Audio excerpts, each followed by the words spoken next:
Imagine someone you once called a friend, publicly humiliating you, physically attacking you, and then acting like you'd just forget it ever happened. But what if you could erase everything that made them happy, without ever laying a finger on them? Today, you're going to hear how I turned betrayal into the most devastating revenge I could imagine. And it all started with a single stolen email. If you've ever dreamed of serving cold, calculated justice to someone who thought they were untouchable, hit that like button, subscribe, and get ready, because this is one of the most satisfying revenge stories you'll hear all week. 4 or 5 months ago, if you'd asked me who my closest friends were, he would have been near the top of the list. We spent countless nights grinding trophies on Brawl Stars and Clash of Clans, hours on end strategizing, laughing, and, at least on my part, trusting. But trust is a fragile thing, isn't it? It only takes a single moment, a single betrayal, for everything to fracture beyond repair. It started with something so stupid, it almost feels surreal looking back. I'd asked him for information, something I probably shouldn't have wanted to know, about a person in our circle. A person I truly despised for the way they'd changed. You know that feeling when someone you used to respect becomes a hollow, toxic version of themselves? That's what this was. He could have said no. He could have kept it between us. But instead, he decided to record my voice, my frustrated questions, and send them straight to the very person I hated. When I found out, my stomach dropped. My hands were actually trembling, that cold metallic taste in my mouth like I just swallowed a battery. He knew exactly what he was doing.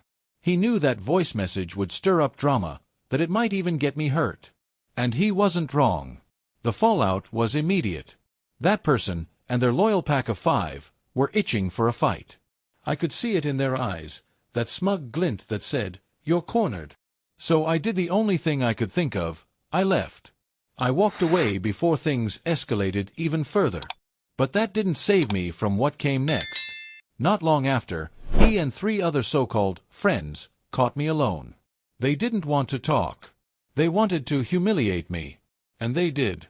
They shoved me, punched me, laughed while I curled up, protecting my head, feeling that thick rush of humiliation and rage and sadness all tangled together. That was the moment I realized none of them had ever really been my friends at all. When I graduated high school, I told myself I'd never have to see them again. That I could just forget. But let's be honest, some wounds don't heal just because you walk away. That betrayal stuck with me, a splinter lodged deep under my skin. And every time I thought about it, about how easily he discarded our friendship, I felt the same heat in my chest, the same acid in my throat. One night, I was sitting alone in my room, my old gaming laptop humming softly, when it hit me. He still had something he cared about more than anything else in the world.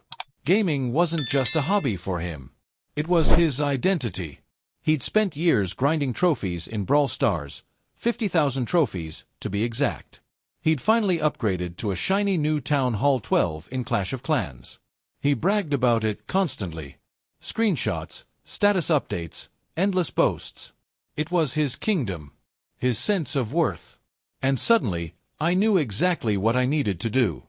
I started by remembering every scrap of information I'd ever learned about him. His old email, his usernames, the random documents he'd left behind. That's when I remembered the USB stick. He'd lent it to me once, ages ago, to transfer some files. I'd never thought to delete the contents after I copied what I needed. So I plugged it in. And there it was, buried in an innocuous folder, his CV, his name, his Supercell ID email. I felt my pulse speed up, hands sweating as I realized how easy this was going to be. I created a brand new email, one he'd never recognize. Then I reached out to Supercell support. I fabricated a story so plausible it would have fooled anyone. I claimed my account had been compromised, and that I needed it migrated to my new email for security. Then I waited. 2 days of agonizing anticipation, checking my inbox every hour, wondering if this was too petty, too extreme. But every time I thought about the bruises on my ribs, the way he'd laughed with the others, any guilt evaporated. Finally, at precisely 12:07 p.m., I got the email. Your request has been approved. My hands were shaking so badly I could hardly click the link. My brain was buzzing like I'd mainlined pure adrenaline. I tried to recover the account. But when I logged in, I was met with something unexpected. This account has been permanently banned. At first, I thought I'd failed. But then it hit me, I had an even more devastating card to play. You see, Supercell takes account selling very seriously. I knew if I could make it look like he'd tried to sell his beloved accounts, they'd drop the hammer without hesitation. I scoured Reddit and forums, gathering screenshots of someone selling an account eerily similar to his, same trophy count, same TH12. I photoshopped just enough evidence to make it believable. Then I sent everything to Supercell's abuse team, attaching a fabricated message exchange. Just a simple DM me, pretending to be my ex-friend confirming the sale. And then I waited again. Hours turned into days. Part of me was almost hoping they'd ignore it. But the larger part of me, the part still seething from months of humiliation, prayed they'd believe every word. On June 29th, I got the news in the most poetic way possible. A mutual acquaintance, one of the only people still talking to him, sent me a message. "Hey, did you hear? He got an IP ban. All his accounts. No timer. Just gone." I stared at the message for a long moment. A surge of vindication rushed through me. All those late nights he'd spent grinding? Obliterated in seconds. The kingdom he built. Reduced to ashes. I thought about calling him to gloat. About hearing his voice tremble as he realized everything he loved had vanished. But instead, I went to the beach. I swam out past the break, the water cool and bracing against my skin, and for the first time in months, I felt clean.